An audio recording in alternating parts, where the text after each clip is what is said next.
کہ اب پانی میں ڈوب کے تو دیکھو کہ گہرائی کتنی ہے. یہ ساحل پہ بیٹھ کے طوفان کا نظارہ بند کر دو بھائی. ہم بھی آپ کو بیساکھی پہ لے آئیں گے اگلی بار. ہندوستان کے مسلمان صبح سے شام تک بیٹھے اور وہ یہ پوچھ رہے ہیں کہ سنویدھان بچاؤ میں ہمارا بھی ایک حصہ ہے, ہم وہ لے کے رہیں گے. نئی جنریشن کو تیار کرنا ہے. اگر ہم اسی طرح سے اپنے کو جوڑتے رہے تو ہم اپائنٹمنٹ نہیں مانگیں گے, وہ ہم سے اپائنٹمنٹ مانگیں گے. کہ اب وہ وقت آیا ہے جب ہم لا گیورز ہوں نہ کہ لا ٹیکرز. بیٹھے بیٹھے جی حضور کیا کہہ رہے ہیں, کیا حکم ہے, ایسا کرنا ہے ویسا کرنا ہے. اب ہمیں پنچر نہیں جوڑنا چاہیے. اس قوم کو سوچنے پہ مجبور کر دے کہ تم کہاں کھڑے ہو. تو ہم بھی آپ کو بیساکھی پہ لے آئیں گے اگلی بار, جس طرح سے ہم نے آپ کو جوڑا ہے. شرد پوار جی کے یہاں سے منڈے کو 6 بجے کا اپائنٹمنٹ آ گیا ہے. کانگریس پارٹی نے یہ کہلوایا ہے کہ ہم آپ سے ملنا چاہتے ہیں. اکھلیش یادو کے یہاں کل یا پرسوں اپائنٹمنٹ جائے گا. ہماری بات جب ہی سنی جائے گی جب اس طرح سے ہم لوگ متحد ہوں گے. آج کے کنونشن میں قریب قریب ہر اسٹیٹ نے یہ کہا ہے کہ ہم آپ کو بلا رہے ہیں اور کنونشن میں جوڑیں گے. اگر ہم اسی طرح سے اپنے کو جوڑتے رہے تو ہم اپائنٹمنٹ نہیں مانگیں گے, وہ ہم سے اپائنٹمنٹ مانگیں گے. یہ ہماری سوچ ہے اور اسی پہ ہم عمل کر رہے ہیں. جو چیزیں ریزولوشن میں پاس ہو رہی ہیں اس کو زمین پہ لانے کے لیے ہم کو بہت کام کرنا پڑے گا. میں اپنی قوم سے بار بار کہتا ہوں کہ اب پانی میں ڈوب کے تو دیکھو کہ گہرائی کتنی ہے.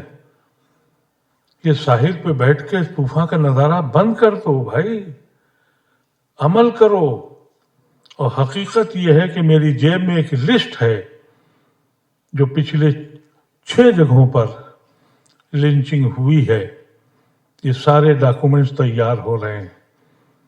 ذرائع کی کمی ہے, ہاتھوں کی کمی ہے. یہ چند لوگ ہیں جو صبح و شام, جس میں آپ بھی شامل ہیں, لیکن لوگ اگر ان کے دل میں وہ فکر ہوتی تو آج یہاں ایک سیٹ بھی خالی نہیں ہونی چاہیے تھی. مشکل تو یہ ہے کہ کچھ کو جانا ہے. کچھ ایم پی بن گئے ہیں جو اتنے مصروف ہو گئے ہیں کہ ہم کو بس 10 منٹ میں ہماری فلائٹ ہے. یہ کوئی اور نہیں ہے, ہمارے اپنے لوگ ہیں. تو تجزیہ تو ہمیں کرنا پڑے گا, بہت احساس دلانا پڑے گا. یہ ایک بڑی فکر کی بات ہے. جب آپ اس کو سوچتے ہیں, کم سے کم میں تو سوچتا ہوں جب, تو میں بے چین ہو جاتا ہوں. اپنی قوم کی بے حسی پہ رونا آتا ہے. لیکن ہم انشاءاللہ ضرور کریں گے کوشش, اور کل پرسوں سے ہی ہماری یہ مہم شروع ہو جائے گی.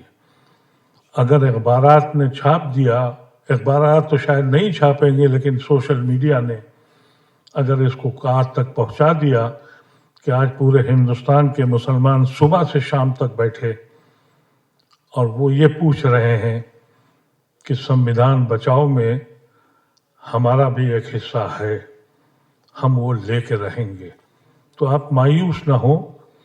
ہم بھی مایوس ہو جاتے ہیں. نئی جنریشن کو تیار کرنا ہے. میں یہ سمجھتا تھا کہ لنچ کے بعد لوگ بیٹھیں گے, لیکن اندازہ یہ ہوا کہ بہت سے لوگ تو ایسے تھے جو ایم پی اوز کے لے کے دیکھنا چاہتے تھے. ایک سلسلہ تھا جو میں نے دیکھا کہ فوٹو کھینچ رہی ہے اور سنجیدہ گفتگو ہو رہی ہے. تو ایک میرا ایسا حساس آدمی کیا سوچے گا. شکر گزار ہوں ان سب کا جو آئے ہیں, اور ان سے امید کرتا ہوں کہ فکر کرنا شروع کریں. اگر فکر کرنا بند کر دی, وہ قومیں جو سوچنا بند کر دیتی ہیں, ماضی کا مستقبل نہیں بناتی, اپنے مستقبل کا فیصلہ نہیں کرتی اور اپنے ماضی میں کھوئی رہتی ہیں, وہ زوال کی اس سمت پہ ہوتی ہیں جہاں ہم کھڑے ہیں.